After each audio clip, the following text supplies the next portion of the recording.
जरी आता रिटायर झालेलो असलो तरी मी दररोज हां. GR साईट वरती जाऊन अर्धा तास किंवा 1 तास तरी बसतो बरं. आणि कुठल्या कुठल्या डिपार्टमेंटचे GR आलेले आहेत ते डाउनलोड करून प्रिंटआउट काढून याच्यामध्ये दुरुस्त्या करत असतो. बरं. भविष्य काळात जे अधिकारी बरोबर. बनू पाहतायत तर त्यांच्यासाठी मार्गदर्शन म्हणून तुम्ही हे सगळं अगदी बरोबर मॅडम. कार्य तुमचं इथं राबवताय. जे काही येतात प्रशिक्षणार्थी त्याच्यामध्ये DYSP आहेत, डेप्युटी कलेक्टर आहेत, तहसीलदार असतात, BDO आहे, डेप्युटी शिवा आहे, अकाउंटचे आहे, टाउन प्लॅनिंग आहे आणि सगळ्यात महत्त्वाचं मेडिकल ऑफिसर असतात. त्याच्याशिवाय medical education and drug department म्हणजे मेडिकल कॉलेजेस जे आहेत त्यांचे सगळे प्रोफेसर, असोसिएटेड प्रोफेसर सगळे इथं येतात आणि त्यांना सगळं आम्ही शिकवत असतो. निलंबन ही शिक्षा आहे की प्रशासकीय कारवाई हेही माहिती नसतं लोकांना. आता आपण ज्या पुस्तकाबद्दल चर्चा करणार आहोत ते म्हणजे सरकारी खरेदी प्रक्रिया कशी असते. ह्या पुस्तकात मी दोन्ही अँगलने लिहिलेलं आहे. ऍक्शन कशी घ्यावी आणि बाहेर कसं पडावं. गव्हर्नमेंटचा ई टेंडर पास करणं असेल ही जी वेगवेगळी प्रक्रिया आहे याबद्दल त्यांनी पुस्तक लिहिलेलं आहे. हा जो पैसा आहे हा कर रूपाने जमा झालेला जनतेचा पैसा आहे. कर रूपाने जमा झालेला पैसा शासनाच्या कन्सोलिडेटेड फंडात जातो. मग आमच्या कर रूपाने जमा झालेल्या पैशाचं काय होतं, काय खरेदी होतं हे सुद्धा निश्चितपणे माहिती असणं जनतेला गरजेचं आहे. आपली टेंडर्स ही एस्टिमेटेड रेटने असावीत असं म्हटलेलं आहे. अर्थात जास्त पण चालतात पण ती फक्त 10% जास्त चालतात आणि बिलो जे आहे बिलो 20%च चालतात, त्याच्यापेक्षा कमी नाही. मी जिल्हा परिषदमध्ये एका मुख्य लेखा व वित्त अधिकारी होतो. माझ्याकडे एक फाईल अप्रुव्हल आली होती, त्यांनी 68% बिलो टेंडर भरलं होतं. अरे म्हटलं तू याला 68% बिलो म्हणजे सिमेंट वापरणारच नाही आहेस, तू माती वापरणार आहेस, काय गुणवत्ता राहील, दुसऱ्या वर्षी हा रस्ता उकडून जाईल. मी ती फाईल रिजेक्ट केली होती. आता पुस्तकात साधारण कोणते कोणते विषय आम्हाला वाचायला मिळतील.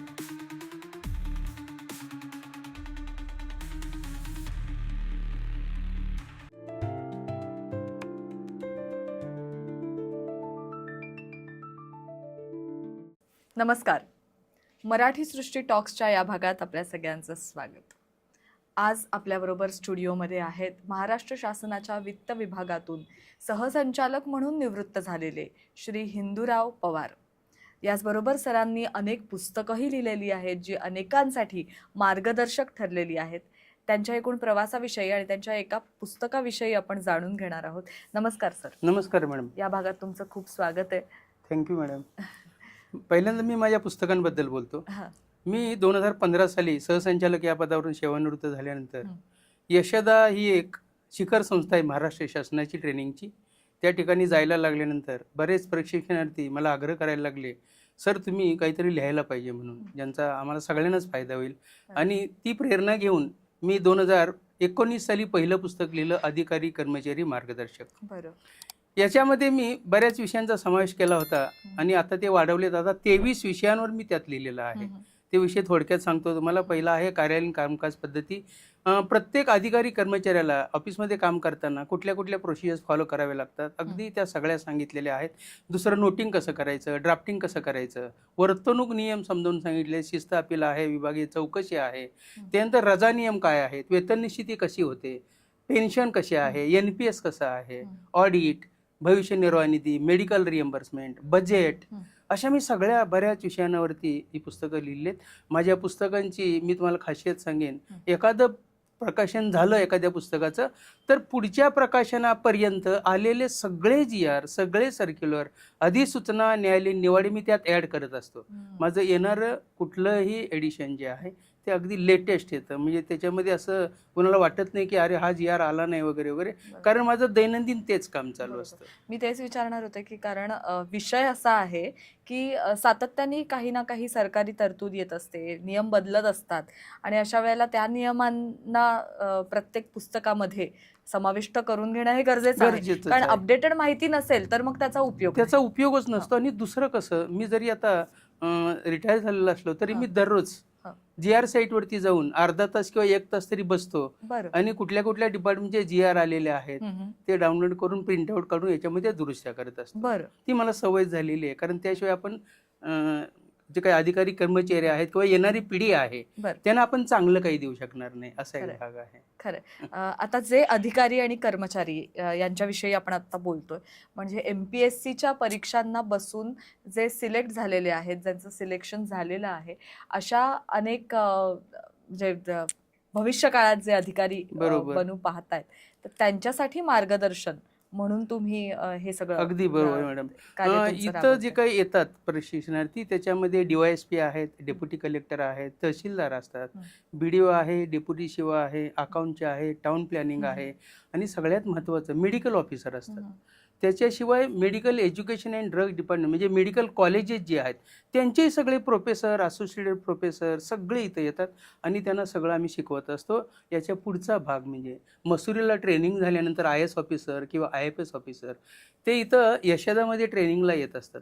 तर त्या वर्गावर सुद्धा माझी कधीतरी एखादं लेक्चर MCSR काय आहे हे समजून सांगण्यासाठी ठेवलेलं असतं आणि आम्ही त्यांना समजून सांगत असतो. म्हणजे थोडक्यात भावी प्रशासक जे आहेत ते अगदी स्ट्रॉंग असावेत ही भावना अगदी मनापासून बाळगून मग आम्ही त्यांना सगळं सांगत पण मग असतो. साधारण काय विषय हाताळता तुम्ही अशा वेळेला? आता अशा वेळेला अगदी वर्तणूक अभ्यासक्रमातले तर असतीलच, अभ्यासक्रमातलीच पण त्या असतात. व्यतिरिक्त एकूणच त्यांच्या संपूर्ण बघा, अगदी व्यक्तिमत्व साधी तुम्हाला गोष्ट सांगायची झाली तर ड्रेस कोड काय असावं हेही सांगत असतो आम्ही. म्हणजे इथून सुरुवात होते अगदी. बरं.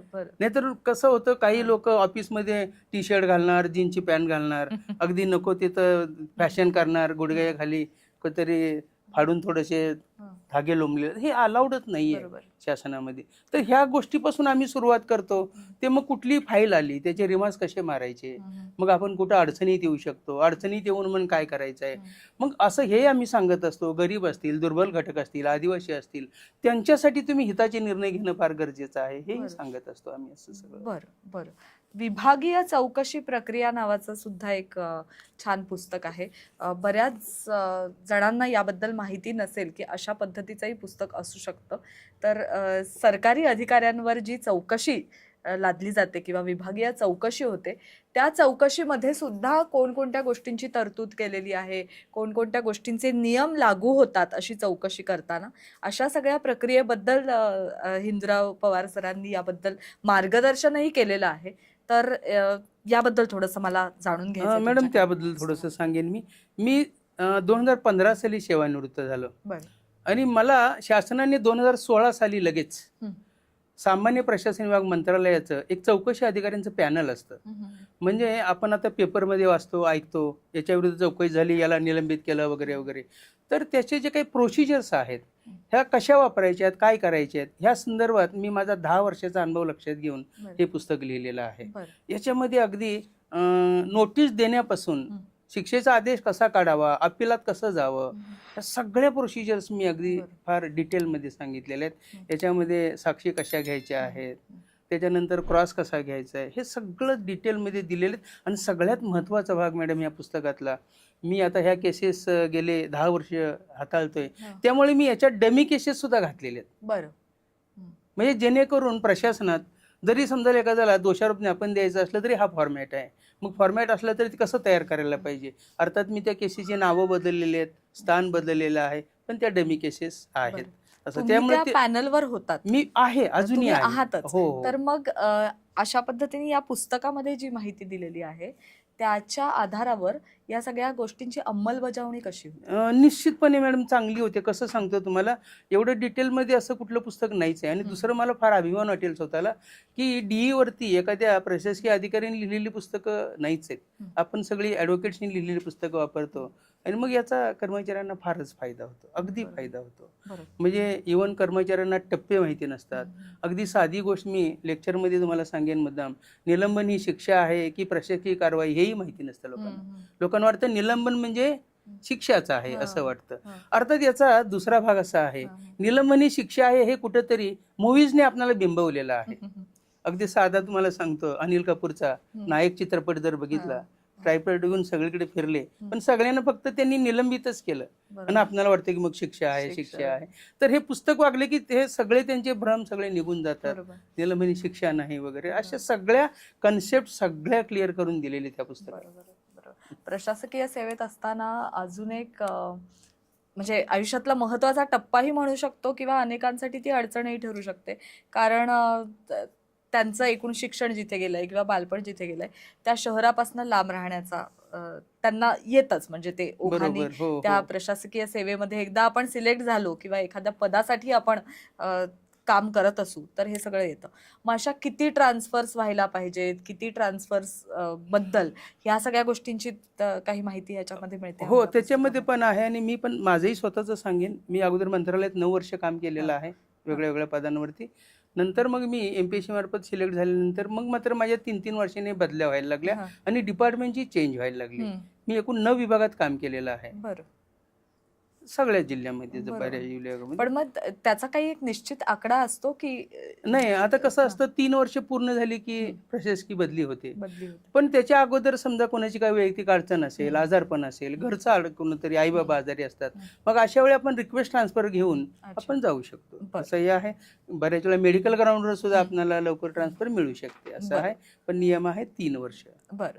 मला आता सांगा सर की हे पुस्तक वाचून असा प्रत्यक्ष कार्यकाळामध्ये कोणाला चांगला फायदा झालाय असं छानसं उदाहरण? फायदा तर झालेलाच आहे. कसं होतं, पहिला मी प्रार्थना करतो. मी आता हे पुस्तक लिहिलंय मी, हम्म. पण मी पहिल्यांदा प्रार्थना करतो की अशी डीईची वेळ कोणावरही येऊ नये, हम्म. ईश्वराने कोणावरही आणू नये, असं खरं वाटतं खरंय. मनोमन. आणि न जाणं लागलंच हम्म. तर मग ह्या पुस्तकाचा फार फायदा होतो. बरोबर आहे. कारण ह्या पुस्तकात मी दोन्ही अँगलने लिहिलेलं आहे. हम्म. हम्म. ऍक्शन कशी घ्यावी आणि बाहेर कसं पडावं, बाहेर कसं पडेल? दोन्ही आहे याच्यात. एक म्हणजे एकांगी लिहिलेलं नाहीये हे बरोबर. पुस्तक, त्यामुळे पुस्तक चांगलं आहे ते. आणि कायद्याच्या चौकटीत कायद्याच्या राहून लिहिलेलं आहे. कायद्याच्या बरोबर. चौकटीतच राहून केलेलं आहे. खरंय. त्यासाठी शासनाचं अजून एक पुस्तक आहे, विभागीय चौकशी नियम पुस्तिका 1991. बरं. पण आता 91 पासूनचे आलेले सगळे GR, सर्क्युलर्स, अधिसूचना, न्यायालयीन निवाडे असतील, तर हे सगळं मी ऍड केलेलं 91 पासूनचं आणि हे बरं. पुस्तक अद्ययावत आणलेलं आहे. बर बर. आता आपण ज्या पुस्तकाबद्दल चर्चा करणार आहोत ते म्हणजे सरकारी खरेदी प्रक्रिया कशी असते. तर सरकारी खरेदी प्रक्रियेबद्दल सरांनी आणि ई टेंडर त्याचबरोबर गव्हर्नमेंटचा ई टेंडर पास करणं असेल, ही जी वेगवेगळी प्रक्रिया आहे याबद्दल त्यांनी पुस्तक लिहिलेलं आहे. 2 लेखकांनी मिळून बरोबर. हे पुस्तक लिहिलेलं आहे. मी आणि मुकुंदवीर म्हणून माझे सहलेखक आहेत. परचेस प्रोसिजर हे मी सगळे लिहिलं आहे आणि जेम पोर्टलचा भाग त्यांनी लिहिलेला आहे. बरं. असं ते पुस्तक मोठं पुस्तक आहे. बरोबर. 23 एप्रिललाच त्याचं प्रकाशन झालं पुण्यामध्ये अरे आणि वा. ते आता मार्केटमध्ये येईल. आता मला सांगा सरकारी खरेदी प्रक्रिया म्हणजे नक्की काय? म्हणजे सरकार काही ना काहीतरी खरेदी करतं. बरोबर. अशी कोणकोणत्या गोष्टींची खरेदी होते ज्याच्यामध्ये वेगवेगळी टेंडर पास केली जातात आणि अशा कोणकोणत्या गोष्टींचा समावेश तुम्ही या पुस्तकात केलेला आहे? कसं आहे बघा की खरेदी ही शासनाची वेगवेगळ्या विभागाची वेगळी वेगळी पण आहे आणि कॉमन पण असते. बरं. आता आपण जर वेगळी वेगळी बघितली तर सार्वजनिक आरोग्य विभागाची खरेदी वेगळी असते, त्यांच्या हॉस्पिटलला लागणाऱ्या मशिनरी वगैरे वगैरे असतील, किंवा वैद्यकीय शिक्षण आणि औषधद्रव्य विभागात वेगळी लागते, ॲनिमल हजबंडरीला वेगळी लागते. पण इतर ठिकाणी आपण बघितलं, आता काही कॉमन आहेत. आता गाड्या सगळ्यांकडेच लागतात, फर्निचर सगळीकडेच लागतं, पंखे असतील, तुमचं संगणक असतील, तुमच्या लॅपटॉप्स असतील, ह्या सगळ्या वस्तू अशा काही काही ठिकाणी वेगळ्या कराव्या लागतात. पण याच्यासाठी बजेटमध्ये जर तरतूद असेल तर होतं. बरं. आता बजेटमधल्या तरतुदी खरं म्हणजे 2 वेगळे वेगळे भाग आहेत. त्याच्यामध्ये सामुग्री आणि पुरवठा हा एक भाग आहे आणि दुसरं कार्यालयीन खर्च आहे. कार्यालयीन खर्चामध्ये अगदी किरकोळ बाबी असतात. कार्यालयाच्या दैनंदिन व्यवस्थापनाचा जो खर्च भागवायचा आहे त्याच्यासाठी असेल, मग त्याच्यामध्ये स्टेशनरी असू शकतं, इतर फिनेल असेल, अगदी किरकोळ बाबी असू शकतात. त्याला बजेटीय तरतूद पण कमी असते, पण सामुग्री पुरवठ्याला फार मोठी तरतूद असते. अर्थात बजेटरी तरतूद असल्याशिवाय, अर्थसंकल्पीय तरतूद, आपल्याला कुठलीही खरेदी करता येत नाही. त्यामुळे ते महत्त्वाचं आहे. त्याच्यासाठी बजेट करताना आपल्याला काय काय रिक्वायरमेंट्स आहेत हे त्या स्टोअर विभाग असेल किंवा अन्य कुठला विभाग असेल त्यांच्याकडनं घ्यावं लागतं आणि त्याप्रमाणे आपल्याला तरतुदी कराव्या लागतात. बरं. आता ज्या विषयांवर साधारण तुम्ही पुस्तकं लिहिली आहेत, आता सुरुवातीपासून आपण बोलतोय, तर प्रशासकीय सेवेमध्ये जे असतील त्यांच्यासाठी म्हणा किंवा जे येऊ पाहतायत या सेवेसाठी, ज्यांची तयारी चालू आहे, परीक्षा देत आहेत, त्यांच्यासाठी ही पुस्तकं नक्कीच फायदेशीर ठरणार आहेत, बरंच माहिती देणारी ठरणार. पण सामान्य लोकांच्या दृष्टिकोनातनं, सर्वसामान्यांच्या दृष्टिकोनातनं अशा पुस्तकांचा काय फायदा? म्हणजे आता खरेदी पुस्तकाबद्दल आपण म्हणतोय, तर सरकारी खरेदी प्रक्रियेच्या पुस्तकाबद्दल सामान्य लोकांच्या मनात जर काही प्रश्न असू शकतात तर त्याबद्दल बोलतो मॅडम. कसं आहे की असं वाटतं कोणालाही की खरेदी प्रक्रिया म्हणजे फक्त सरकारी याच्यासाठीच असेल, कार्यालयातल्या खरेदीसाठी. पण आपण यातल्या बऱ्याच अशा गोष्टी आहेत मॅडम, की बघा एक साधी गोष्ट सांगतो तुम्हाला. नियोजन विभागाचा एक 5/12/16चा एक GR आहे. त्याच्यामध्ये DBT म्हणून आहे, बरं. डायरेक्ट बेनिफिशरी ट्रान्सफर, बरं. माहिती असेल तुम्हाला. तर आपण जे काही आर्थिकदृष्ट्या दुर्बल घटकातले जे लोक आहेत त्यांना आपण वेगळ्या वेगळ्या वस्तू देतो. हां. मशीन, आपली शिलाई मशीन असेल, बरं. आपल्याला समजा पिठाच्या गिरणीच्या संदर्भात अशा अनेक वस्तू. तर त्या वस्तूंची 44 वस्तूंची यादी शासनाने दिलेली आहे. अच्छा. आणि शासनाने असं म्हटलेलं आहे, ह्या 44 वस्तू कुठल्याही कार्याला खरेदी करता येणार नाहीत. बरं. त्या बेनिफिशरीनी खरेदी करावं, त्याचं बिल द्यावं आणि त्यांना पेमेंट करावं. बरं. आता ह्या गोष्टी बऱ्याच जणांना माहीत नाही आहेत. मग ह्या गोष्टी माहिती होतात. बरोबर.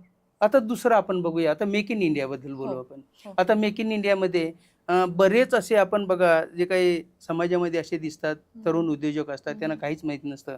मग ते स्मॉल स्केल इंडस्ट्री खाली रजिस्ट्रेशन करतात. मग हे राज्यातले असतील, राज्याच्या बाहेरचे असतील. तर त्याच्यासाठी शासनाने आपलं जे काही देशाबाहेरचं आहे त्यांच्यासाठी 58 वस्तू राखून ठेवल्यात. बरं. आणि आपल्या राज्यातल्या आहेत त्यांच्यासाठी 158 वस्तू. अशा ह्या वस्तू ज्या राखून ठेवलेल्या आहेत, त्याच्यासाठी ज्यांचं स्मॉल स्केल इंडस्ट्री खाली रजिस्ट्रेशन आहे तेच अर्ज करू शकतात. बरं. म्हणजे तेच टेंडर भरू शकतात, दुसरे कोणी नाहीये. बरं. आता ह्या गोष्टी पण बऱ्याच जणांना माहित नाहीये. हो. त्यामुळे ते सुद्धा माहिती होतं, लक्षात घ्यायचं. त्याच्यामुळे बरेच जण काय होतात याच्यात येतात. अजून एक भाग महत्वाचा आहे, स्टार्टअप घटक. जे काही तरुण उद्योजक आहेत, मग IT मधले असतील, इतर मधले असतील, ज्यांना 5 वर्ष म्हणजे अजून पूर्ण व्हायचे आहेत उद्योगात, किंवा ज्यांचा 25 कोटीपेक्षा जास्त टर्नओव्हर नाही आहे, बरं. असे लोक सुद्धा हे याच्यामध्ये टेंडर भरू शकतात. बरं. त्यांना 10% वेगळं दिलेलं आहे. बरं. जरी त्यांना टेंडर लोएस्ट नाही आलं तरी 10% त्यांना ऑर्डर्स द्यायचे आहेत, अशी तरतूद आहे. हे माहीत बरं. नसतं लोकांना. बरोबर. त्यामुळे हे सर्वसामान्यांना माहिती होतं. अशातला एक भाग आहे. बरोबर. तर हे अशा बऱ्याच गोष्टी ह्या पुस्तकामध्ये आपण आणलेल्या आहेत. त्यामुळे त्याचा निश्चितपणे फायदा त्यांना होऊ शकतो, असं आहे. आणि दुसरं एक महत्त्वाचं मॅडम, बघा की हा जो पैसा आहे हा कररूपाने जमा झालेला जनतेचा पैसा आहे. कररूपाने जमा झालेला पैसा शासनाच्या कन्सोलिडेटेड फंडात जातो. मग आमच्या कररूपाने जमा झालेल्या पैशाचं काय होतं, काय खरेदी होतं, हे सुद्धा निश्चितपणे माहिती असणं जनतेला गरजेचं आहे. तर त्याच्यातून सुद्धा हा भाग थोडासा समोर येतो, असं आहे. हा अनेकांसमोर मोठा प्रश्न असतो. म्हणजे बरेच जण आपण नाही का बोलताना ऐकतो की टॅक्स आम्ही भरतोय, होय, पण नक्की काय चालू आहे, काय चालू टॅक्स आहे? आमच्या भरलेल्या टॅक्सचं नेमकं काय काय चालू चालू आहे, आहे? तर याची उत्तर तुम्हाला या पुस्तकात नक्की मिळू शकतात. पण एकूण म्हणजे अनेक कारणांमुळे असेल, आजपर्यंत घडलेल्या अनेक घटनांमुळे असेल की सरकारी खरेदी जी होते, बरोबर, ज्यामध्ये प्रचंड घोटाळाही होताना दिसतो. होतो. असे अनेक घोटाळे बाहेर आलेले बरोबर. आहेत. हो तर मॅडम, मग- कसं आहे बघा, एक जनरल सूत्र आहे, जनरल अगदी. हा. एखादा सर्वसामान्य शहाणा मनुष्य, सर्वसामान्य शहाणा, हं. स्वतःच्या खिशातला पैसा ज्या काळजी, जबाबदारी आणि काटकसरीने खर्च करतो, तीच काळजी, तीच जबाबदारी, तीच काटकसर शासनाने म्हणजे शासनाची खरेदी करताना करायची. मी एक नेहमी उदाहरण देत असतो. कुठलीही महिला समजा भाजी मंडईत गेली, त्या मावशीला विचारलं टोमॅटो कसे किलो आहेत, तर 40 रुपये म्हटले की त्या महिलेला त्यातले 5 रुपये किंवा 10 रुपये कमी पाहिजे असतात. बरोबर. बघा ना, 30 रुपयाला देता का, 35 हो. रुपयाला देता का. आणि त्यांनी नाही दिलं तर मी मंडईमध्ये अशा बघितलेल्या आहेत, मग आजी असं करा ना, थोडं कोथिंबीर तरी टाका, आलं तरी टाका. म्हणजे ही काटकसर किती गरजेची आहे, किंवा महिलांकडे शिकतो आपण. हीच काटकसर शासनाची खरेदी करताना करा, असं आम्ही अगदी प्राथम्याने सांगत असतो. आणि तशी व्हायला पाहिजे. का तर जनतेचा पैसा चांगला वापरायला पाहिजे. तुम्ही हे पुस्तक लिहिताना मग एक आदर्श खरेदी प्रक्रिया कशी असावी या दृष्टिकोनातून लिहिलंय की सध्या जे चालू आहे त्या दृष्टिकोनातून? नाही, कसं सांगतो बघा, हे जे काही नियम आहेत, हे काही लिहिलेलं आहे, हे शासनाने 1/12/2016 उद्योग ऊर्जा विभागाने एक मोठा GR काढला. 9 पानाचा GR आहे आणि 140 पानांचे त्याच्यावर बुकलेट जोडलेला आहे. शासनाने सगळ्या गाईडलाईन्स दिलेल्या आहेत. खरेदी कशी करायची, कुठली तत्व पाळायची, टेंडर कसं करायचं, त्याच्यासाठी राखीव काही ठेवलेल्या आहेत का वस्तू, ह्या सगळ्या गोष्टी आहेत त्याचं दिलेलं आहे. त्या अनुषंगाने त्या बाबी लक्षात घेऊन पुस्तकात त्याचा समावेश केलेला आहे. बरं. आता पुस्तकात साधारण कोणते कोणते विषय आम्हाला वाचायला मिळतील? आता तुम्हाला अधिकारी कर्मचारीचं सांगितलेलं आहे. हो, या खरेदी प्रक्रियेमध्ये याच्यामध्ये कसं असतं की खरेदीची तत्व असतात, खरेदीचे प्रकार आहेत वेगळे वेगळे. म्हणजे आता म्हणजे कसं आहे बघा, आता आपणाला खरेदी, आता उदाहरण एक साधा सोपा प्रकार सांगतो. स्पॉट खरेदी म्हणून एक प्रकार आहे. बरं. स्पॉट खरेदी म्हणजे जागेवर खरेदी. बरं. त्या नियमात असं म्हटलेलं आहे, ₹5,000 पर्यंतची खरेदी, कुठल्याही प्रकारचं दरपत्रक नाही, टेंडर नाही, काही नाही, डायरेक्टली तुम्ही खरेदी घेऊ करू शकता. शकता. बरं. आता हे जरी शासनाने अशी तुम्हाला मुभा दिलेली तरी शासन असं पुढे म्हणतं, ऑथराइज डीलर असेल, मूळ उत्पादक असेल, वितरक असेल, यांच्याकडे जा, त्यांच्याकडनं कंपनीची प्रिंटेड प्राइस लिस्ट घ्या आणि मग तुम्ही तुमची खरेदी करताना जसं डिस्काउंट मागता तसं त्या रेट लिस्टला तुम्ही काय करा, डिस्काउंट मागा आणि मग खरेदी करा. बरं. हा अगदी सोपा प्रकार. बरोबर. आता त्याच्या पुढचा प्रकार आपण बघू, दरपत्रके मागून खरेदी. आता दरपत्रके मागून खरेदी शासनाने 7/5/2021 ला एक जी आर काढलाय उद्योग ऊर्जा कामगार विभागाने. बरं. त्यात अगोदर 3 लाखाची मर्यादा होती, 3 लाखाच्या पुढे टेंडर होतं. बरं. आता मात्र ही मर्यादा 5,000 ते 10 लाख केलेली आहे. ही तुम्हाला टेंडर काढायची गरज नाही, हे लोकांना माहित नाही. बरं. दरपत्रक काढून आपण खरेदी करू शकतो. पुन्हा त्याच्यामध्ये 2 भाग केले मॅडम. आता ₹5,000 ते 50,000चा भाग तुम्हाला मी सांगतो. याच्यामध्ये उद्योग ऊर्जा कामगार विभागाने 24/8/17 ला एक जी आर काढला. तो आहे जेम पोर्टल. बरं. त्यात असं म्हटलंय, शासनाने ही खरेदी करताना जेम पोर्टलवरनं खरेदी करणं बंधनकारक आहे. बरं. पण बऱ्याच वेळेला कसं होतं, आपणाला पाहिजे ते स्पेसिफिकेशनचं मटेरियल तिथं नसतं, मग बाहेर पडला जातो. एकच सप्लायर असतो, मग आपल्याला कम्पॅरिझन करता येत नाहीये, त्याच्याकडे पाहिजे तेवढा स्टॉक नसतो किंवा तो डोर डिलिव्हरी देत नसतो. मग आपण त्यातनं बाहेर पडतो आणि मग पुन्हा स्पॉट खरेदीला येतो. पण 50,000च्या पुढची खरेदी सुद्धा जेम पोर्टलवरनच करा असं म्हटलेलं आहे. बरं. त्याच्यामध्ये सुद्धा ह्या बाबी दिसल्या की आपण बाहेर पडतो. अदरवाईज सगळी खरेदी जेम पोर्टलवरनं करणं बंधनकारक आहे. बरं. पण मग अशा हा वेळेला झाला दुसरा वस्तूंची प्रकार. गुणवत्ता कशी काय राखली जाते? आता गुणवत्तेबद्दल बोलतो मॅडम. कसं आहे की शासनाने असा नियम केलेला आहे की तुम्हाला खरेदी करायच्या वस्तू ISI मार्क असाव्यात. बरं. ISI चिन्हांकित नसलेली वस्तू तुम्हाला खरेदीच करता येत नाही. आणि जर केली कुठल्या कारणामुळे, अर्जन्सी असेल, तातडी असेल, तर मग तो 1/12/16चा GR आहे. त्या GR मध्ये परिशिष्ट 12 म्हणून दिलेला आहे. त्याच्यामध्ये एकूण 21 संस्था दिलेल्या आहेत. तुम्ही ज्या कार्यालयात किंवा ज्या जिल्ह्यात काम करताय तिथल्या जवळपासच्या त्या संस्थेकडनं तुम्ही तुमचं मटेरियल पाठवा, त्याची गुणवत्ता तपासा आणि मग खरेदी करा असं म्हटलेलं आहे. बरं. त्याच्यामध्ये आपल्या गव्हर्नमेंट इंजिनिअरिंग कॉलेज सुद्धा आहे. बरं. पण समजा एखाद्या जिल्ह्यामध्ये गव्हर्नमेंट इंजिनिअरिंग कॉलेज नसेल तर प्रायव्हेट इंजिनिअरिंग कॉलेजमधनं सुद्धा जे काही विकास आयुक्त म्हणून आपली एक पोस्ट आहे उद्योग ऊर्जा व कामगार विभागामध्ये, बरं. त्यांची परवानगी घेऊन खाजगी इंजिनिअरिंग कॉलेज सुद्धा तपासू शकतं. पण वस्तूंचा दर्जा बघितल्याशिवाय पेमेंट होत नाही. बरं. हो. यासाठी काही विशिष्ट समिती नेमलेली असते? समिती गुणवत्तेसाठी नाही आहे. हं. समिती तर ह्याच्यासाठी असते, टेंडर काढताना हो. आपल्याला समिती गठीत हं. केलेली आहे. हं. आता ही गठीत करणं फार चांगली बाब आहे खरं हं. म्हणजे. आणि सगळ्यात महत्त्वाचं मला आवडलेलं ह्या GR मधलं, तुम्ही म्हणता हाच पॉईंट फार आवडला. आतापर्यंत कसं होतं, बरेच अधिकारी, सगळ्यांना मी दोष देत नाही, बरेच अधिकारी, कारण मी 35 वर्ष काम केलेलं आहे, बरेच अधिकारी त्यांच्या मर्जीतल्या अधिकाऱ्यांना कमिटीवर घेऊन पाहिजे तसं करत होते. बरं. शासनाने हाणून पाडलं, अतिशय चांगलं केलं. शासनाने समिती आता गठीत करून दिली. बरं. कार्यालय प्रमुख हा मेंबर असेल, वित्त विभागाचा एक अधिकारी मेंबर असेल, बरं. प्रत्येक जिल्ह्यात जिल्हा उद्योग केंद्र आहे तिथला एक मेंबर असेल आणि 4था मेंबर हा जो अधिकारी ती फाईल पुटअप करतोय तो मेंबर सेक्रेटरी असेल. बरं. या कमिटीच्या बाहेर कोणालाही जाता येत नाही. बरं. अशी कमिटी जिल्हा स्तर आहे, प्रादेशिक स्तर आहे, विभाग स्तर आणि मंत्रालय स्तर, अशा सगळ्या स्तरावर ह्या कमिट्या केलेल्या आहेत. बरं. आणि मग त्या कमिट्या बघतात. बरं. असं आहे. फार छान आहे मॅडम. हो, खरेदीचेही अनेक वेगवेगळे प्रकार म्हणजे आपल्याला वाटतं, पण त्यामध्ये सुद्धा जसं आता बघा तुम्ही तुम्हाला तर मी स्पष्टीकरण 3च दिलं. प्रकार सांगितले. हो, पुढे टेंडर आहे, अजून? पुढचा एक आहे बघा मॅडम, स्विस चॅलेंज पद्धती म्हणून आहे. बरं. खरेदीचं नाव स्विस चॅलेंज हां. पद्धती आहे. आता ही पद्धती एखादं समजा मोठं काम असेल, आता उदाहरणार्थ आपण बघितलं, आता पुण्यामधलंच बघू आपण, आता स्वारगेट ते समजा आपल्याला निगडीला एखादा मेट्रोचा प्रकल्प करायचा असेल, तर मग असं अगोदर कुणी केलेलं असेल ना, त्यांना आपण सांगतो की हे काम एवढं एवढं किलोमीटरचं आहे, स्टेशनची एवढी आहेत, कितीला करणार आहे, तुला अनुभव आहे. मग त्याने समजा काही रक्कम याचं ओपनली भरलेलं असतं, हे बघा कसं आहे स्विच चॅलेंजमध्ये. आणि मग त्यांनी दिलं की आपण दुसऱ्याला सांगतो की अरे त्यांनी एवढी रक्कम सांगितली, तू कमीला करायला तयार आहेस का. तिसऱ्याला पण विचारतो आपण. मग जर त्यांनी कमीने दिलेलं असेल, बघा फरक कसा आहे याच्यातला, दोघांनी कमी दिलं, अगोदर पहिल्याचं जास्त आहे, तर मग पहिल्यावाल्याला विचारायचं आहे परत, त्या दोघांनी असं असं दिलंय, तुम्ही करायला तयार आहात का. तो म्हटलं मी करायला तयार आहे, तर त्याला द्यायचं. ते दोघे बाजूला राहिले आणि तो नसेल तर त्या दोघांमधला जो लोएस्ट आहे त्याला मिळेल. बरोबर. पण आता दुसरं तुम्ही हे आहे- सांगितलं ना, म्हणजे उदाहरण म्हणून तुम्ही मेट्रोचं उदाहरण हो दिलं. हो आपण शासनावर अशा अनेक गोष्टी अवलंबून असतात. हो रस्ते म्हणा हो किंवा बऱ्याचशा गोष्टी हो हो की ज्या इन्फ्रास्ट्रक्चर आहे, हो, जिथे हो. गुणवत्ता चांगली असेल तर त्या गोष्टी टिकणार आहेत अगदी बरोबर पुढची आहे, काही वर्ष. अगदी बरोबर आहे. नाहीतर आपण बघतो दर 6 महिन्यांनी या गोष्टी पुन्हा रिपेअरिंगसाठी म्हणा हो, किंवा हो, हो, नियंत्रणासाठी हो. पुन्हा काढाव्या लागतात बाहेर. बरोबर तर बरोबर. मग जर आपल्याला गुणवत्ता टिकवायची असेल आणि पैसा कमी खर्च केला तर तीच गुणवत्ता अपेक्षित जी असते आपल्याला ती मिळते का त्या टेंडरमधून? मिळते. कसं आहे बघा, की आपली टेंडर्स ही एस्टिमेटेड रेटने असावीत असं बरं. म्हटलेलं आहे. हां.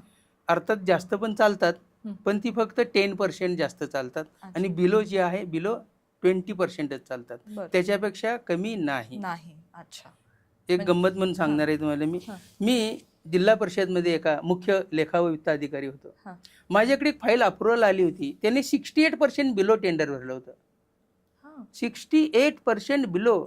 मी त्याला बोलवून घेतलं होतं. म्हटलं, का रे, तुझ्या गावात काय एखादं पांढऱ्या मातीचं घर वगैरे पाडलंय का? हां. तर म्हटलं, सर असं का विचारता?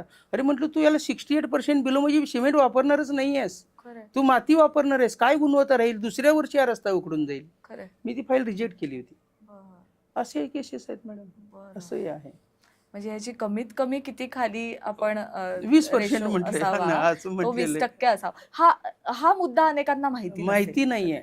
अबोवचंही नाही, ते मिनिममचं माहिती नाही. हां. दुसरं मॅडम, DSR म्हणून एक असतो, डिस्ट्रिक्ट शेड्यूल रेट. बरं. त्याच्यामध्ये दर ठरवलेले असतात, हां. पण ते ठरवताना काय काय काम करायचं आहे हं, हं, हे सगळं दिलेलं असतं. हं, हं. आणि मग हे MB मध्ये रेकॉर्ड होतं, मेजरमेंट बुक म्हणतात त्याला. बरं. मग त्याला ज्युनियर इंजिनियर असतो, डेप्युटी इंजिनियर असतो, हं, हं. त्यांना ठराविक पर्सेंटेजमध्ये काम तपासायचे वगैरे सगळ्या पॉवर्स दिलेल्या असतात. बरं. त्यामुळे तो भाग महत्वाचा असतो. तर स्विस कुणी- चॅलेंज खरेदी प्रक्रिया झाली. आता दुसरं आहे मॅडम, अभिव्यक्ती स्वारस्य खरेदी पद्धती, बरं. Expression of interest. बरं. आता याच्यामध्ये कसं होतं की वस्तूंचे दर हे राज्य किंवा केंद्र शासनाने अगोदरच ठरवलेले असतात. अच्छा. मग आपलं राहतं टेक्निकल निविदा. एक साधं उदाहरण बघा, आपल्या अंगणवाडीत येणारी मुलं जी आहेत हं, हं. त्यांना आपण पौष्टिक आहार देतो, टेक होम रेशन म्हणतात त्याला, हो. THR म्हणतात. आता याचे दर शासनाने ठरवलेत, मुलांना किती रकमेचं द्यायचं आहे. बरेच वेळा किशोरवयीन मुली असतात, गरोदर महिला असतात, यांना किती रकमेचं पौष्टिक आहार द्यायचं हे ठरवलंय शासनाने. मग त्याची निविदा निघतच नाहीये. बरं. निघते कशाची? त्याचं युनिट असेल, त्या युनिटमधनं ते काय करायचं, पॅकेट्स करून मुलांपर्यंत किंवा त्या महिलांपर्यंत, कुंभारी मुलींपर्यंत पोचवायचं जे काम आहे त्याचं टेंडर काढलं होतं. त्याला म्हणतात अभिव्यक्ती स्वारस्य खरेदी पद्धती. बरं. दुसरी आहे एकल सूत्र खरेदी पद्धती. एकल म्हणजे काय? एखादा मॅन्युफॅक्चरर असा दावा करतो, हं, हं. उदाहरणार्थ मी तुम्हाला किर्लोस्कर कंपनीचं देईन. हां. किर्लोस्कर कंपनी असं सांगितलं, अरे माझं ऑइल इंजिन कोणीच बनवत नाही, मी एकटाच बनवतोय. हं, हं. मग आपल्याला त्यासाठी एक कमिटी गठीत करावी लागते. त्यांनी मार्केट सर्व्हे करायचा आहे हां. आणि बघायचं आहे की बा हे जे काही मॅन्युफॅक्चर केलेलं हे जे काही वस्तू आहे हे दुसरं कोणी बनवत नाही आहे ना. त्यांनी जर म्हटलं हो खरं आहे, बाजारात कुणीही बनवत नाही, मग आपण त्याच्याकडनं डायरेक्टली खरेदी करू शकतो. त्याला आपण म्हणतो एकल सूत्र खरेदी. बरं. असे हे खरेदीचे वेगळे वेगळे पण प्रकार. राज्य शासनाच्या खरेदीचा म्हणजे खरेदीवर केंद्र शासनाचा किती प्रभाव म्हणा किंवा किती प्रभाव म्हणण्यापेक्षा बघा, बोल्ड आता असतो. ते सांगतो, ते तुम्हाला मुद्दाम सांगेन. शासनाने जो काही 1/12/16चा GR काढला, हां. मला फार अभिमान आहे, फार चांगला GR काढला. हां. कारण त्या वर्कशॉपला मी बऱ्याच वेळा गेलो होतो. बरं. त्या शासनाने आता काय केलंय, आपल्याला सेंट्रल व्हिजिलन्स कमिशन म्हणून एक आहे, central vigilance commission, CVC guideline असं त्याला म्हणतात. त्या गाईडलाईन ह्या GR मध्ये आलेल्या आहेत. अच्छा.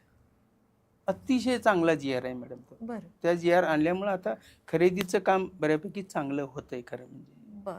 बरं. रेट कॉन्ट्रॅक्ट म्हणजे काय? आता त्याचाही रेट तुम्ही कॉन्ट्रॅक्ट समावेश म्हणजे केला. काय तुम्हाला सांगतो, त्याला दर करार असं मराठीत म्हणतात. बरं. दर करार. बरं.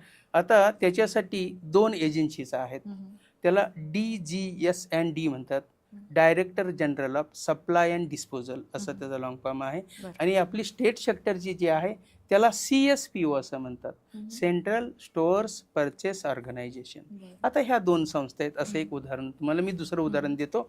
आता आयुक्त आदिवासी विकास विभाग आहे, त्यांनी एखाद्या पेनचं टेंडर काढले असं समजू, हं, हं. 27 रुपये दर स्वीकारलेला आहे. मग आयुक्त आदिवासींनी काढलेला दर हा आदिवासी किंवा आयुक्त कृषी विभाग वापरू शकतो का? तर नाही. अच्छा. का? तर त्यांनी काही प्रोसिजर फॉलो केली यांना माहित नाहीये, हं. मग त्यांच्याप्रमाणे केली की हेही अडचणीत येणार. हं. पण शासनाने अशी एक यंत्रणा उभी केलेली आहे. तुम्हाला आता 2 यंत्रणा सांगितल्या, DGSND आणि दुसरी CSPO. यांना असं सांगितलेलं आहे, शासनाच्या सर्व विभागाच्या एखादी वस्तू असेल त्याची रिक्वायरमेंट बघून तुम्ही स्टेट स्तरावरती काय करा, एखादं टेंडर काढा, त्या वस्तूचं दर स्वीकारा. त्यांनी स्वीकारलेले दर शासनाकडे सगळ्यांना लागू होतील. याला आपण म्हणतो दर करार, रेट कॉन्ट्रॅक्ट.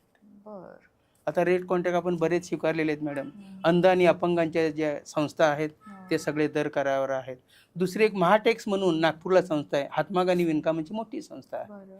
तर ज्या शासनाच्या ज्या पदांना युनिफॉर्म आहे, मग शिपाई असेल, ड्रायव्हर असेल, लॅबोरेटरीमध्ये काम करणारा असेल, तर त्यांचे जे काही लागणारे कापड आहे ते RCवर आहे, रेट कॉन्ट्रॅक्टवर आहे. तर असा एक भाग आहे. रेट कॉन्ट्रॅक्ट आपण जनरली बघा कसं आहे, तुम्हाला अजून एक भाग सांगतो. हा जो काही खरेदीचा GR आहे, आपल्याला 15 फेब्रुवारीनंतर कुठल्याही प्रकारची खरेदी प्रक्रिया राबवता येत नाही. असं का बरं? कारण वेळ पुढे नसतोच तेवढा, की नियम बरोबर नसतोच वेळ. कसं असतं, निविदा प्रसिद्ध झाल्यापासून निविदा भरायचा कालावधी जो आहे तो ऑब्झर्वच करता येत नाही. पुढे 15 दिवस राहिले मग काहीच करता येत नाही. मग काय करायचं, तेव्हा आपल्याला हा रेट कॉन्ट्रॅक्ट वापरता येतो, कारण हे दर शासनाने अगोदरच स्वीकारलेले आहे. फार मोठा फायदा आहे. अतिशय चांगली कन्सेप्ट आहे ती रेट कॉन्ट्रॅक्ट. बरोबर. आता एका सिनेमाचा तो प्रसिद्ध डायलॉग जसा आहे ना, तारीख पे तारीख तारीख, तर तसं आपण बऱ्याच ठिकाणी बघतो की एकाच कॉन्ट्रॅक्टरला ते टेंडर वर्षोनवर्ष त्याचं टेंडर पास होताना दिसतं आणि मग कुठेतरी अनेक वेळेला शासन म्हणा किंवा अनेक ह्या सगळ्या शासनातल्या बरेचसे विभाग हे घोटाळ्यामध्ये अडकले जाऊ शकतात. म्हणजे हे खुलं आहे, हे काही वेगळं नाहीये. आपण अनेकदा वर्तमानपत्रात वाचत असतो, वेगवेगळ्या जाहिरात म्हणजे न्यूज चॅनल्स बंद. बरोबर. तर हे अशा पद्धतीचे घोटाळे टाळण्यासाठी किंवा अशा प्रकारच्या अडचणीत येऊ नये शासन, यासाठी एखाद्या कॉन्ट्रॅक्टरला मॅक्झिमम जो वेळ किंवा जास्तीत जास्त टेंडर पास तुझं रिन्युअल इतकेच वेळा होऊ शकतं, अशी तरतूद नाहीये. पण कसं असतं की टेंडर जो कॉन्ट्रॅक्टर आहे त्याला आपण ब्लॅकलिस्ट करू शकतो. अच्छा. त्याला काळ्या यादीत टाकणं. काळ्या यादीत टाकायच्या पावर शासनाला आहेत. काळ्या यादीत 2 प्रकारे टाकलं जातं. त्याने ज्या विभागात असं करतोय त्या विभागाला त्याला काय करायचं, बंदी करायची. तू यापुढे या विभागात कुठलंही टेंडर टाकू शकणार नाहीस किंवा दरपत्रक भरू शकणार नाहीस. आणि दुसरा भाग जो आहे, शासनाचे जेवढे विभाग आहेत त्या सगळ्या विभागात तुला एंट्रीच नाहीये, म्हणजे आपण ब्लॅकलिस्ट त्याला करू शकतो, काहीच प्रॉब्लेम नाही. आणि सगळ्यात महत्वाचं, ब्लॅकलिस्ट केलंय किंवा नाही याची काही वेगळे कुठलं काही नाहीये. पण ज्या वेळेला टेंडर भरली जातात त्याला 2 बीड सिस्टीम असते टेंडरला. बीड 1 मध्ये सगळे टेक्निकल बाबी असतात, सगळी कागदपत्र. मग EMD असेल, ITRचं असेल, प्रोफेशन टॅक्स असेल, शॉपॅक लायसन असेल, आणि दुसरं आहे याला काळ्या यादीत टाकलंय किंवा नाही हे स्वतःनेच डिक्लेअर करून द्यायचं आहे. मग पुढे मागे निघालं तर त्याच्यावर अजूनही ऍक्शन होऊ शकते, अशातला भाग आहे. तर अशा बाबी आहेत. पुस्तकामध्ये अजून एक विषय घेतलाय तो म्हणजे ऑक्शन मधली खरेदी. अशा पद्धतीची सुद्धा असते ना, असते. कसं असतं बघा, आता मी एखाद्या वस्तूचे दर मागवलेले, मी आता लोएस्ट आलो असं समजू. आता माझा आलेला लोएस्ट दर आहे तो पुन्हा लिलावाला टाकला जातो आणि त्यात तोही भाग घेऊ शकतो. आणि याच्यात शासनाचा बऱ्याच वेळा फायदाही होतो. त्याने 10 रुपये टाकला ना, मी 9 रुपयाला देतो. अर्थात जास्त खाली येता येत नाहीये. जास्त खाली आला की त्याचा दर्जा नाही असा त्याचा अर्थ होतो. किंवा तो ओरिजिनल देणारच नाहीये, असेंबल देईल सगळं, त्याला परवडणार पण नाहीये. कारण कंपनीची जी काही मॅन्युफॅक्चर मधली जी काही रेट लिस्ट आहे त्यापेक्षा किती कमी देणार आहे तो डिस्काउंट. पण फारच कमी झालं तर ती वस्तू चांगली नाहीच आहे असं होतं. त्याच्यामुळे खरेदी किती काळासाठी? 1 वर्षासाठी. 1 वर्षासाठी म्हणजे 1 एप्रिल ते 31 मार्च जे फायनान्शियल इयर आहे तेवढ्या बाबीसाठी होते. कारण कसं आहे, ही का होते तर बजेट आपल्याला जे काही आर्थिक वित्तीय वर्ष आहे ते वित्तीय वर्षासाठीच बजेट असतं. बरोबर. मग तो वर्ष संपलं की बजेट लॅप्स होतं किंवा आपल्याला ते सरेंडर करावं लागतं. मग पुन्हा पुढच्या वर्षी आपल्याला बजेटरी प्रोव्हिजन मागावी लागते, त्यासाठी ते वर्ष संपतं असं आहे. बरोबर आहे. आता ना म्हणजे आपण बघितलं की मेक इन इंडिया ही चळवळ जी आहे ना ही खूप स्ट्रॉंग होत चालली आहे. आता प्रत्येकाला असं वाटतंय की आपल्या नोकरीबरोबरच आपला स्वतःचा एक छोटासा का व्यवसाय. होईना पण हो व्यवसाय हो असावा. हो हो आणि त्या निमित्ताने अनेक जण छोटे मोठे व्यवसाय आता उघडतायत, हो स्वतःचे हो सुरू हो करतायत. अशा वेळेला शासन सुद्धा किंवा शासनामध्ये सुद्धा जेव्हा खरेदी प्रक्रिया ही सगळी पाहिली जाते, मेक इन इंडिया चळवळीतल्या अनेकांना किती प्राधान्य दिलं जातं? प्राधान्य मॅडम आहेच. मगाशी तुम्हाला सांगितलं 241 वस्तू खास त्यांच्यासाठी राखून ठेवलेत. बरं. दुसरे त्यामध्ये टेंडरमध्ये भागच घेऊ शकत बरं. नाहीये. ज्यांचं लघु मध्यम किंवा लघु उद्योजक आहेत त्यांचं रजिस्ट्रेशन जे आहे तेच ह्या निविदेमध्ये भाग घेऊ शकतात. त्यामुळे वेगळं त्यांना दिलेलंच आहे. आणि दुसरं केंद्राचंही असंच धोरण आहे बरोबर. की जे काही स्थानिक उत्पादक आहेत त्यांनाही त्याचा फायदा व्हावा. बरोबर. मग त्यांनी रजिस्ट्रेशन करावं, याच्यात उतरावं वगैरे वगैरे. फार अतिशय चांगला रिस्पॉन्स आहे मॅडम मेक इन इंडियाला. फारच चांगला आहे. आणि त्याला राज्य पण हे करते आणि स्टेट पण करते. आणि दुसरं मगाशी म्हटलं राज्य आहे, केंद्र आहे, याच्यामध्ये महिलांना सुद्धा 10% वेगळं परत रिझर्वेशन दिलेलं आहे. अच्छा. हो, हां. अतिशय मेक इन इंडियामध्ये फारच चांगलं आहे खरं. बरं. बरं. पण स्मॉल स्केल खाली रजिस्ट्रेशन असणं गरजेचं असतं त्यांचं. बरं. त्याशिवाय त्या बेनिफिटचा फायदाच घेता येत नाही असं आहे. बरोबर आहे. बरोबर आहे. आता प्रशासकीय सेवेतनं निवृत्त झाल्यानंतर निवृत्तीनंतरचे अनेक प्लॅन्स अनेकांचे ठरलेले असतात. हो हो बरोबर आहे. पण तरीही अशा पद्धतीची पुस्तकं लिहून इतरांना मार्गदर्शन करणं आणि विषयही असे हाताळलेले आहेत जे बघायला गेलं तर आपल्याला खूप सामान्य वाटतात, पण आत जर डोकावलं तर खूप गहन विषय आहेत ज्याची उत्तरं पटकन आपल्याला नाही मिळत मिळणार नाहीत. नाही. त्यामुळे खरंय, अशी पुस्तकं खरंय. वाचणं गरजेचं आहे. म्हणजे आज बघा ना, खरेदी प्रक्रिया, सर्वसामान्य माणूस म्हणेल की मला काय करायचंय शासनाच्या खरेदी प्रक्रियेबद्दल जाणून, पण जर ते जाणून घेतलं तर तुम्हाला उद्या कळेल की तुमच्याच टॅक्स मधले पैसे कुठे कुठे कशा पद्धतीने डिव्हाइड होतात. अगदी होतात. बरोबर, ही अगदी बरोबर. पुस्तकं का तुम्हाला लिहावीशी वाटली? कसं आहे की मला लिखाणाचं अंग खरं पहिल्यापासूनच आहे. बरं. अगदी कॉलेजला असताना कॉलेजच्या मॅगझिनमध्ये हं. दिवाळी अंकात सुद्धा मी बऱ्याच वेळा लिहायचो खरं हं. म्हणजे. आणि रिटायर झाल्यानंतर कसं असतं की एक लिहायची उर्मी जी असते ती आता लिहूया तेव्हा जमलं नाही. कारण मी फार मोठ्या पोस्टवर काम केलं. मी जॉईंट डायरेक्टर होतो. मला हो. 5 मिनिटं सुद्धा कधी मिळालेली नाही आहेत स्वतःसाठी. हं. आणि घरच्यांसाठी सुद्धा मिळाले नाहीत. हा भाग वेगळा. मग मी लिहायला लागलो. पहिल्या पुस्तकाला प्रतिसाद चांगले असल्यामुळे 1, 2, 3, 4, 5 अशी 8 पुस्तकं मी लिहिली. पण तुमच्या वेळेला तुम्ही जेव्हा सेवेमध्ये होतात किंवा तुमच्या कार्यकालीन काळामध्ये अशा प्रकारची पुस्तकं जर तुम्हाला मार्गदर्शन म्हणून असती, हं. तर तुमच्या सेवेमध्ये तुम्हाला काम करताना, हो, काम निश्चित देताना निश्चित अजून फायदा झाला झाला असता. असं निश्चित वाटतं? फायदा झाला असता. तेव्हा ती नव्हती पुस्तकं. नव्हती पुस्तकं. खरंच नव्हती पुस्तकं. त्यामुळे आज अनेकांना याचा फायदा होतो. निश्चित फायदा होतोय. बघा ना, एका पुस्तकाची 10 आवृत्त्या निघणं हो, काही सोपी गोष्ट नाहीये. खरं. आता हे खरेदी विभागीय चौकशी प्रक्रियेच्या 2 आवृत्त्या हो. झाल्या. मी वस्तुनिष्ठ प्रश्नसंच जे आहे हो. त्याच्याही 2 आवृत्त्या झाल्या. हं. ते पुस्तक मॅडम 1500 प्रश्न मी लिहिलेले आहेत. बऱ्याच वेळेला ज्यांची सेवा 5 किंवा 10 वर्ष झालेली आहेत त्यांना एखाद्या शासनाची पोस्ट आहे त्यासाठी डायरेक्टली अर्ज भरता येतो. अच्छा. बरं. मग त्यांना वस्तुनिष्ठ प्रश्नाचे एक परीक्षा असते. अच्छा. मग हे प्रश्न त्यांना फार उपयोगी पडतात. हो, बरोबर. एक उदाहरण सांगतो हो, मॅडम, हो. वेळ बोला असेल ना. तर. बोला, बोला. एक महिना झाला. 1 महिना मी एका वर्गात प्रवेश केला होता. माझं लेक्चर होतं. मला ते एक मॅडम बघितल्यानंतर त्यांना असं रडायला लागलं. तर त्या म्हटलं की सर मला प्लीज बोलू द्या. म्हटलं काय बोलणार आहात? नाही म्हणे हे जे पुस्तक आहे हे पुस्तक वाचल्यामुळे मी महाराष्ट्रात पहिली आले. आ. हे श्रेय सगळं तुमचं आहे. आणि त्या डोळ्यात पाणी आणलं. म्हटलं मॅडम रडू नका. हे काय असंच आहे हे.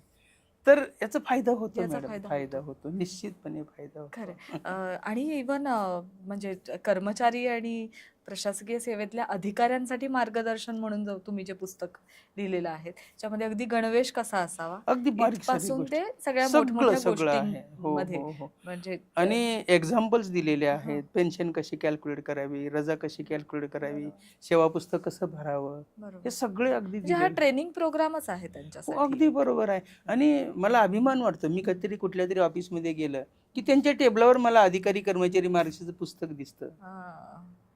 आणि मग मला ते सांगतात सर तुमचं पुस्तक आम्ही दररोज वापरतोय. बरोबर. मग हा एक आपल्याला अशा सेवेतल्या अधिकाऱ्यांसाठी शासनानेच एखादं पुस्तक रेकमेंड करणं की हे पुस्तक प्रत्येकाकडे असावंच असं हे पुस्तक नसू शकतं. म्हणजे असं शासनानेच नाही, recommend असं काही करणं. झालेलं नाहीये. नाही कसं असं. असतं की शासनाची पुस्तकं आहेत. बरं. शासनाची पुस्तकं आहेत. पण मी तुम्हाला सांगतो बघा 2 पुस्तकं आहेत. महाराष्ट्र नागरी सेवा, वर्तणूक नियम आणि शिस्त अपील 1979 ची आहेत. नंतर अपडेट नाही झाली. अच्छा. दुसरी पुस्तकं आहेत 1981ची आहेत. हां, हां. मग त्याच्यामध्ये रजा आहे, त्याच्यामध्ये पे आहे वगैरे वगैरे. दुसरं 82चं पेन्शन आलं आणि 84चं कम्युटेशन ऑफ पेन्शन आलं. आज जे आपण पेपरला बघतोय, तर ही पुस्तकं तेव्हाची आहेत. हो, हो.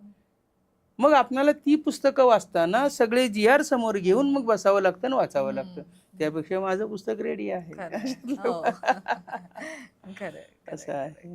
याबरोबर तुम्ही ललित लेख वगैरे अशा हो. अंगाने मला सुद्धा खरं लिहिता? ललित लेखन मला करायची माझी फार इच्छा होती. बरं. आणि झालं असं, हां, हां. की मध्यंतरी आपणाला जो काही इराण आणि अमेरिकेचं जे काही युद्ध वगैरे झालं बघा, हां. सिलेंडर्स मध्यंतरी नव्हती, मिळत हो, नव्हती. हो. आणि मग आमचे यशदाचे सगळे प्रोग्राम रद्द झाले. बरं. लेक्चर्स नव्हती बिलकुल 1.5 महिना. बरं. मग मी ती संधी बरोबर साधली हां. आणि ललित लेखन 1.5 महिना मी ते सगळं केलं. पहिल्यांदाच हो, केलं हो. तुम्ही ललित पहिल्यांदाच लेख? केलं. बरं, बरं. पहिल्यांदाच केलं. अरे वा. आणि त्याचं पुस्तकही झालं? पुस्तकी झालं. 23 एप्रिलला माझं वा. हे झालं. वा. आणि चांगलं पुस्तकं चांगली आहेत. बघूया आता. खरंय. ललित लेखनात पहिल्यांदाच लिहितोय मी, त्याच्यामुळे वा. प्रतिसाद कसा मिळतोय त्याच्यावरती. पण मी लिहिणार आहे अजून. माझ्याकडे भरपूर आहे लिहायचं. वा. शासकीय सेवेतले एक अधिकारी निवृत्त झाल्यानंतरचं आपलं आयुष्य इतकं सुंदर आखू शकतात आणि मांडू शकतात. पुस्तकाच्या रूपातनं अनेकांना मार्गदर्शन करू इच्छित आहेत. आणि नुसतंच मार्गदर्शन नाही, तर ही वेगवेगळ्या विषयांवरची पुस्तकं ही आपल्याला एक अभ्यासक्रम म्हणून सुद्धा पाहता येतील. सर्वसामान्यांच्या दृष्टिकोनातनं विचार केला तर यातनं आपल्याला बरंच काही आजूबाजूला ज्या गोष्टी चाललेल्या असतात त्यावर सर्वसामान्यांना अनेक प्रश्न पडतात. हे असंच का, ते तसंच का? आपण बोलताना खूप गोष्टी बोलतो, पण त्याची उत्तरं जर आपल्याला हवी असतील, मला वाटतं की तुमची पुस्तकं नक्कीच सर वाचून काढायला हवीत. मॅडम दुसरं एक मला थोडंसं ऍड करायचं आहे की रिटायरमेंट नंतर हां. हे सगळं करतोय मी. हां. आत्ता मला असं वाटतं की मला 24 तास पुरत नाहीयेत. हां. मला असं वाटतं अजून 1-2 तास मिळाले तर बरं होईल. एवढा मी बिझी असतो. अरे वा. सारखं माझं तेच चालू असतं. अरे वा. आणि दुसरं माझी मेमरी, मी रिटायर होऊन 11 वर्ष झाली. हां. माझी मेमरी अतिशय स्ट्रॉंग आहे हां. मॅडम. तुम्ही बघितलं असेल मी सगळे GR तुम्हाला तोंडपाठ सांगितले. तोंडपाठ सांगितलेत. खरंय, खरंय.